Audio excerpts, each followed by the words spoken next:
1908 at the University of Queensland, where he graduated as a Master of International Studies in Peace and Conflict Resolution. He told me that he comes from a family of Gandhian social reformers from Andhra Pradesh in India. His previous education has been in the fields of environmental journalism, social work, community development, and others. And he also can produce a long list of NGOs for whom he has worked over the past 12 years. He's presently the national focal point person for SEER India, a national coalition of humanitarian agents in India. Vikas represents the Indian aspect of our topic. So, cheers.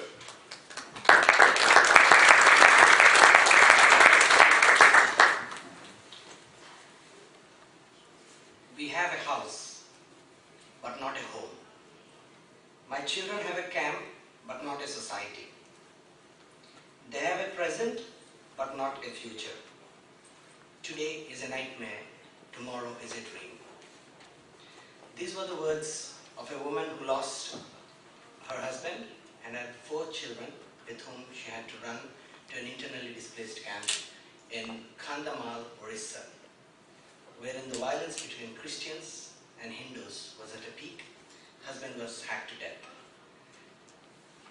There were 6,000 others who were in the camp who had no idea what to do next.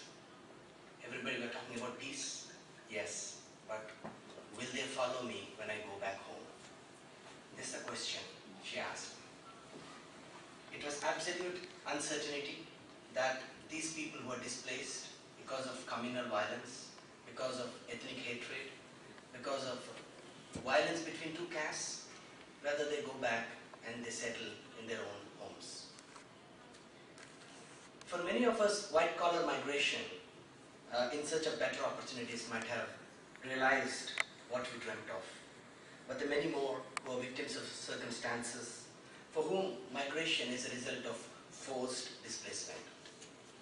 The growing number of events such as communal violence, taking the case of India, unplanned development, here actually the word environmental refugees is used, however they are still displaced.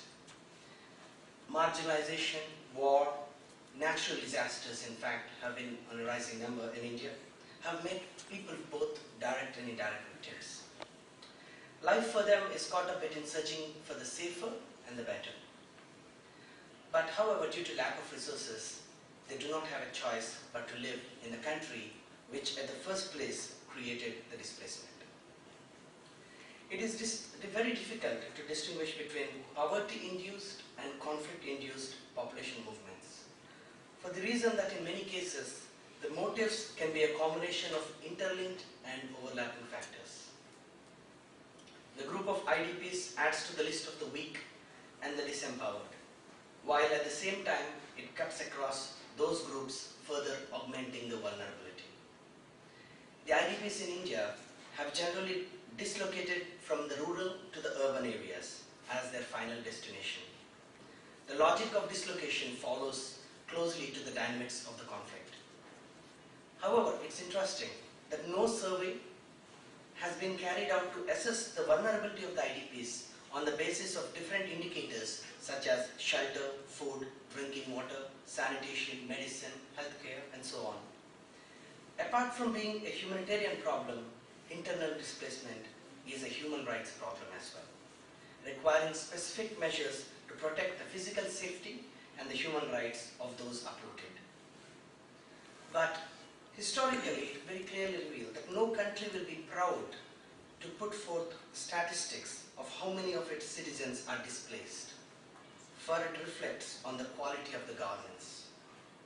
Hence, IDPs are caught up between the government's saving face attitude and at the same time, homelessness, struggling to survive in the camps, slums, and in newer places.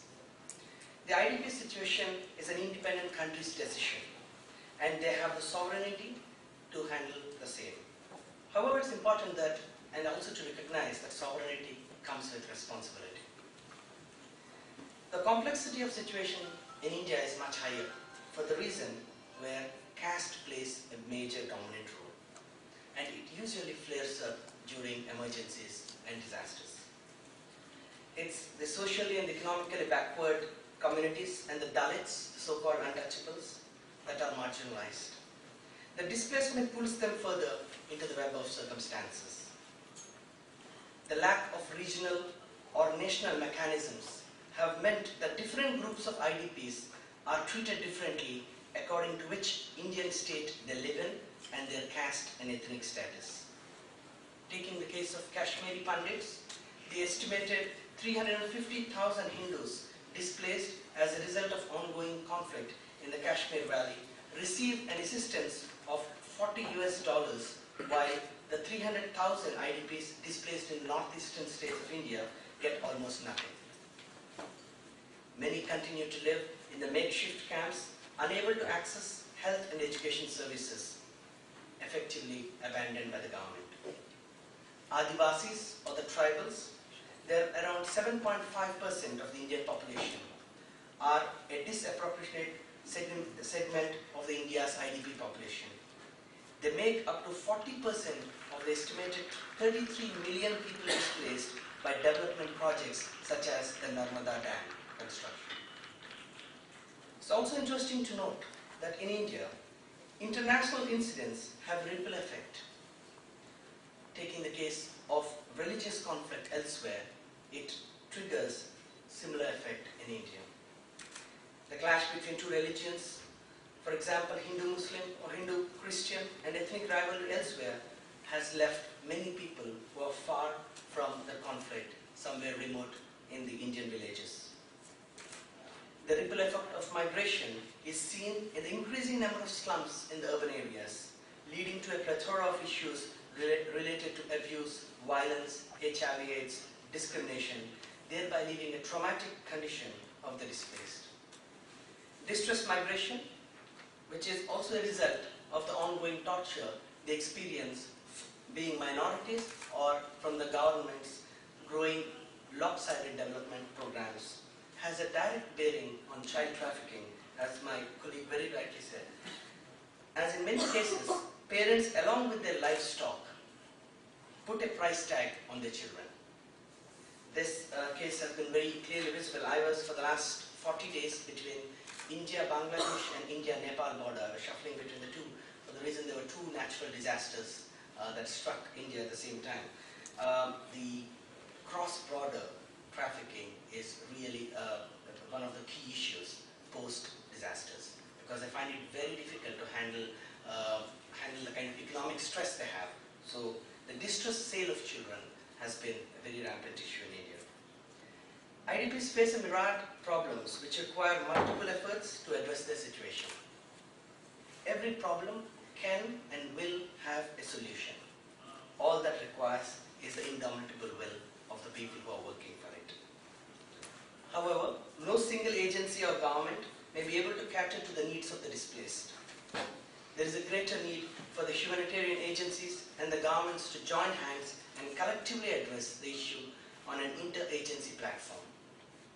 As the classic case of tsunami in India, wherein there was a tsunami of agencies more than the tsunami of water that has come. There are 267 international agencies working in one small town called Nagapatnam. I would call it a disaster tourism. You get to see every organization in a second window of the house. So this is because there's a gold rush for help. The chasing of who would reach out to more was not there, but who would actually pitch their tents was there. So it's not the quality of the outreach, but the quantity of the presence that was looked at. As each humanitarian agency has a mandate of working with children, women, differently able, or in the sectors like health, habitat, or livelihood, they can together address the multiple needs of the displaced. The interagency platform can be one solution to help to share notes of each agency's individual strengths and capacities and building on the scope for joint planning and implementation so that the duplication of resources and of efforts can be minimized. However, the UN, NGOs and the governments are doing commendable work in their own effort, but we all know how the policies sometimes are made in ivory towers and they don't trickle down to those people who are actually marginalized or affected. Efforts such as community-based peace-building initiatives so the people do get to know how to handle their own issues. It's important to recognize there is enough indigenous knowledge available with people out there. All we require to do is give the opportunity for them to voice it. We don't require to take a backpack full of ideas and share with them, which are absolutely foreign. Maybe start from what people know. Moving from known to unknown should be the method in working with the displaced, because they have the knowledge. Working in sectors like land rights, which is a very big issue in countries like India, because land is something, ancestral property has something which they have a direct connect to or live for and die for. Providing alternative livelihood options, youth education, and primarily using media in a much more proactive manner, rather than talking about stories of only pain, giving hope. Social movements for social justice, like the Narmada Dam issue, and many other Gandhian organizations like the Sarvodaya, have used it as a very powerful weapon to bring in the collective voice of the marginalized, including the displaced, and they have shaken up the governments to act much more positively. Hence, the gamut of the issues of the migration of the IDPs needs a collaborative action between various stakeholders. An integrated approach, more so particularly in countries like India, where there is no social security. Instead of reacting to the situation, a proactive approach is the need of the hour and hope for the